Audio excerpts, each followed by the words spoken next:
বর্ষার মরশুম মানে ইলিশ, আর মাছে ভাতে বাঙালির ইলিশ মাছ খুবই প্রিয়। ভাপা ইলিশ বা সর্ষে ইলিশ আমরা তো প্রায় সবাই খেয়ে থাকি। আমি ইলিশ মাছের এমন রেসিপি নিয়ে এসেছি যা খুবই কম সময়ে এবং কম উপকরণে ঘরে খুবই সহজে বানিয়ে নেওয়া যায়। রেসিপিটা আপনারা বাড়িতে অবশ্যই ট্রাই করবেন, খেতেও কিন্তু অসাধারণ লাগবে। আমি এখানে ইলিশ মাছ নিয়েছি, আর ইলিশ মাছটাকে নুন হলুদ দিয়ে ভালো করে মেখে নেব। ইলিশ মাছের গায়ে নুন হলুদ দিয়ে মাখিয়ে কিছুক্ষণ রেখে আমি ভেজে নেব। আমি এখানে তেল নিয়ে নিয়েছি। ইলিশ মাছ মানেই তো সরিষার তেল, তো সরিষার তেলেই আমি রান্নাটি করব। আমি মাছগুলো ভালোভাবে ভেজে নেব। ইলিশ মাছ খুব ভালোভাবে ভাজবো না, হালকাভাবে ভেজে নেব।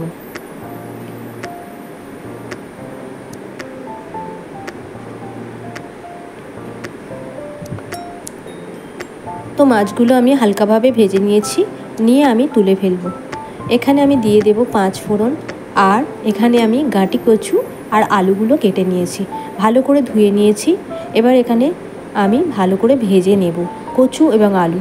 সঙ্গে দিয়েছি টমেটো একটা ছোট, আর নুন দিয়ে ভালো করে ভেজে নেব। বেশ লাল লাল মতো দেখতে হবে আলু আর কচুগুলো। তারপরে অন্য মশলা অ্যাড করব। তো এখানে মোটামুটি ভাজা হয়ে গেছে। আমি এখানে দিয়ে দেব আদা 1 চা চামচ, হলুদের গুঁড়ো 1 চা চামচ, আর লঙ্কার গুঁড়ো দিয়ে দেবো 1 চা চামচ। জিরে বাটাও দিয়েছি, আর দিয়েছি ধনে বাটা। দিয়ে ভালো করে আমি সমস্ত উপকরণগুলোকে মিশিয়ে নেব, আর অল্প করে জল দিয়ে ভালো করে মশলার সঙ্গে আলু গাঁটি কচু একই সঙ্গে কষিয়ে নেব। কালারটা কিন্তু যত কষাবেন দুর্দান্ত আসবে। যত অল্প অল্প জল দিয়ে কষাতে থাকবেন কালারটাও কিন্তু দারুণ আসবে, আর কচু আলুগুলোও কষানোর মধ্যেই সিদ্ধ হয়ে আসবে।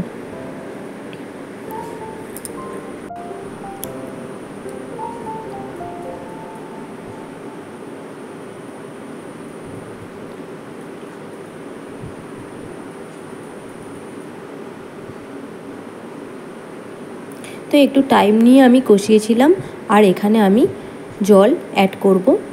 একটু ঝোলটা পাতলাই আমি রাখবো, তাই জন্য জলটা একটু বেশি করে দিলাম। আপনারা চাইলে জলটা কমভাবেও দিতে পারেন, আর জলটা গরম করে দিলে তরকারির টেস্ট একটু অন্যরকমই আসে, মানে খুবই ভালো আসে। এখানে ইলিশ মাছের মাথাটা আমি প্রথমে দিয়ে দিয়েছি, তারপরে আমি অন্য ভাজা মাছগুলোকেও দিয়ে দেব।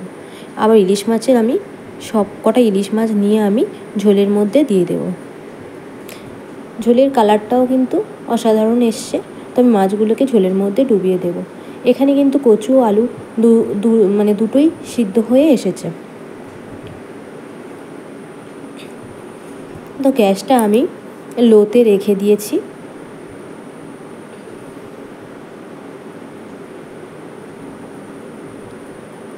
দেখতেই পাচ্ছেন মাছের রেসিপিটা কতটা অসাধারণ হয়েছে। তো কচু মানেই কিন্তু ঝোলটা যেমন আমরা নামাবো তার থেকে কিন্তু অবশ্যই কমে যাবে, মানে কচু ঝোলটাকে টেনে ফেলে আর ঘন হয়ে যায়। তাই আমি এরকম পাতলা পাতলা ঝোলটাই নামাবো, আর এই রান্নাটি পাতলা ঝোলই সুন্দর লাগে খেতে। তো রান্নাটি আমার হয়ে গেছে, আমি নামিয়ে পরিবেশন করব। দেখতেই পাচ্ছেন কেমন অসাধারণ হয়েছে।